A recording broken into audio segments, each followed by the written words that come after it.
how to understand bar chords and how to actually play them comfortably. Some people's fingers just land really natural with these, and some people's fingers don't. Everybody's fingers are different on the guitar. Like you can get like piano fingers or piano hands, I like to call them. You can also get that on the guitar. So it's all about technique with bar chords. With bar chords, there are 4 natural bar chords for majors and 2 natural bar chords for minors. People would say there's 5 and 3, but the D and the D minor don't necessarily need to be barred. So there's 4 shapes. I'm going to concentrate on 2 in this video. In fact, I'll just concentrate on 1 for what it's worth, because the technique applies anyway to all of them.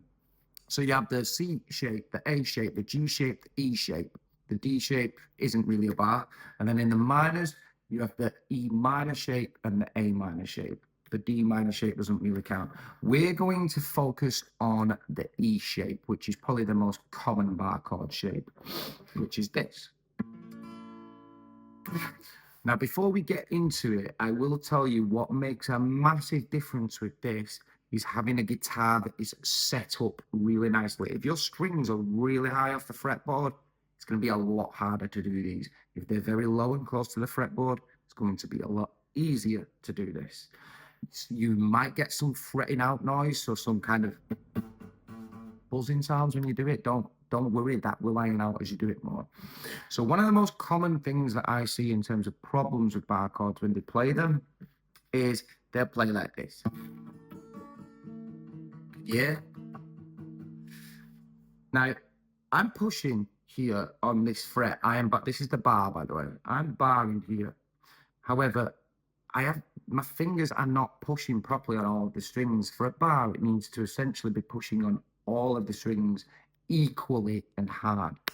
Now, the reason is because of where my thumb is positioned, my finger has an angle on it. So the flesh on your finger is soft, okay? So we want to make sure that it's pushing in properly. So the first thing I need to do is bring this wrist out. To do that, you do that by just quite simply just bringing the thumb down. Now, that doesn't mean bringing it down like this. It means bringing it down like this. If I do that, it will bring my wrist out. Watch this. There we go. Watch the finger. It straightens out, and now it can equally push down on every string.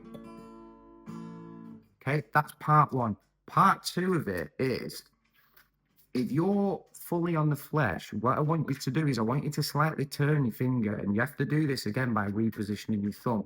So at the moment, my thumb's positioned like that. I'm going to bring it in a little bit like that. And what that's going to allow me to do, and it's only a little millimeter that this happens by, it makes all the difference. It's going to allow my first finger to roll a little bit like that. What it's now done is it's rolled onto the bone of your finger. Now, bone, as we all know, is a lot harder than flesh. So because it's harder, you'll find you can get a bit more pressure and accuracy with it. So that makes all the difference as well. Now, if you are doing that and it's really hurting, you've rolled too far with your finger. You only have to roll a bit. Final part is your elbow.